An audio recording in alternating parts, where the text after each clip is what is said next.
विभाजन विभीषिका स्मृति दिवस 14 अगस्त 2022 को प्रधानमंत्री मोदी बंटवारे के दर्द को साझा करने के लिए विस्थापितों के बीच दिल्ली के तालकटोरा स्टेडियम पहुंचेंगे। देश भर से बड़ी संख्या में विस्थापितों को दिल्ली पहुंचने की सिंधी समाज के राष्ट्रीय अध्यक्ष अशोक आंसवानी ने अपील की है।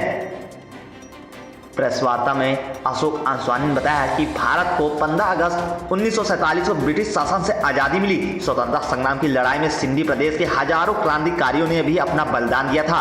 स्वतंत्रता दिवस जो हर साल 15 अगस्त को मनाया जाता है, किसी भी राष्ट्र के लिए एक खुशी और गर्व का एहसास कराता है। हालांकि स्वतंत्रता के साथ साथ देश को विभाजन का दंश भी झेलना पड़ा था, जिससे मानव इतिहास में ये विभाजन सबसे बड़े विस्थापितों में से एक है। लगभग 20 मिलियन लोग इससे प्रभावित थे।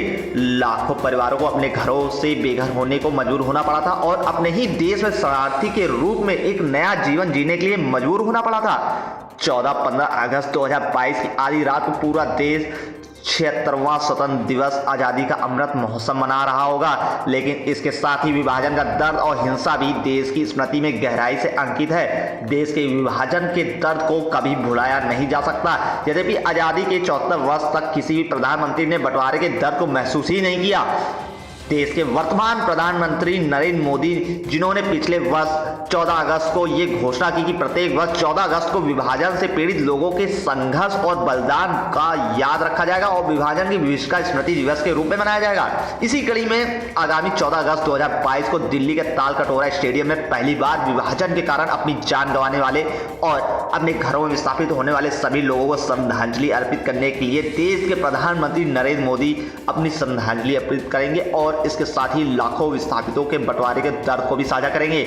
निश्चित तौर पर प्रधानमंत्री की इस पहल से देश के लाखों विस्थापित नई ऊर्जा के साथ एकता, सामाजिक सद्भाव और मानव सशक्तिकरण की भावना के साथ अधिक मजबूत होंगे।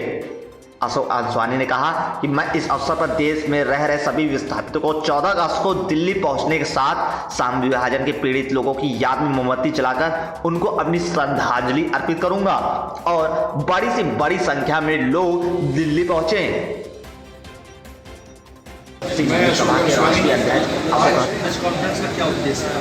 आज की प्रेस कॉन्फ्रेंस का मेरा उद्देश्य है कि देश के प्रधानमंत्री माननीय नरेंद्र मोदी जी ने जो इस वर्ष आज़ादी के अमृत महोत्सव में घर घर तिरंगा फहराने की बात कही है, उन्होंने एक बात बहुत प्रमुखता के साथ कही है कि एक तरफ आज़ादी का ये पर्व हमको जस्ट नौजवानी महसूस कराता है, तो दूसरी तरफ जो 14-15 की रात हुई, देश का जो विभाजन हुआ था उसकी पीड़ा भी कहीं ना कहीं जगमगती है।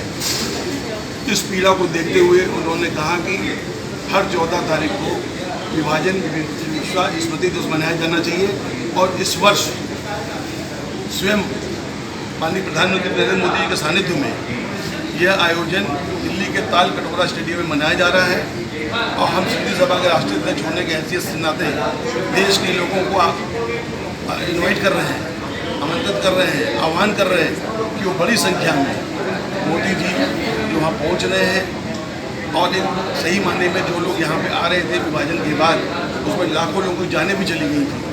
उनके लिए अच्छी श्रद्धांजलि होगी, सच्ची श्रद्धांजलि होगी कि वहाँ हम पहुँचें और इस दिवस को उनकी याद में मनाएं और उनके इस कार्यक्रम के बाद वहाँ पे हम लोग जो है कैंडल मार्च भी निकालेंगे और प्रत्येक वर्ष इसको मनाएंगे। कहाँ से लोग पहुँचे? पूरे देश से विभाजन विभीषिका स्मृति दिवस में लोग पहुँच रहे हैं, तालकटोरा स्टेडियम पहुँच रहे हैं और ये उत्सव पूरे देश में मनाया जाएगा, न सिर्फ दिल्ली में, हर जिले में मनाया जाएगा और वहाँ पे इस तरीके से कैंडल मार्च निकालेंगे। आपने कहा कि आप राष्ट्रीय अध्यक्ष हैं, पदाधिकारी आप पीछे भी रहे हैं और सरकार एनडीए की पहले भी रही है। आडवाणी जी उप प्रधानमंत्री रहे, मतलब 2 बार पहले गृह मंत्री रहे, आपने का प्रयास करें, क्या माना जाए कि आडवाणी जी अपने समाज की बात सुनिए? मैं पीछी बातों में नहीं जाना चाहता, हम लोग बराबर मांग करते रहे हैं, लेकिन वक्त के हिसाब से कुछ चीज़ें पूरी होती हैं। अब मोदी जी ने इनिशिएटिव लिया है, उनके संज्ञान में आया है, तो अब जब भी आया तो मैं चाहता हूँ कि देश में जो 96 कॉलोनियाँ हैं, जिसको लोग आज भी रिफ्यूजी कॉलोनी के नाम से जानते हैं, एक तो अब हिंदुस्तान के अंदर से रिफ्यूजी शब्द हटा देना चाहिए, क्योंकि आज़ादी की लड़ाई हम सब ने मिलकर लड़ी थी और आज़ादी की लड़ाई लड़ने के बाद हमने ये नहीं सोचा था कि हम विस्थापित हो जाएंगे, लेकिन विस्थापना हो गई है तो हमको विस्थापित के तौर पे जाना जाता तो बेहतर होता। लेकिन वर्तमान की जो समय की सरकार थी उसने ये शरणार्थी शब्द जो चिपका दिया, उससे बहुत पीड़ा हुई है।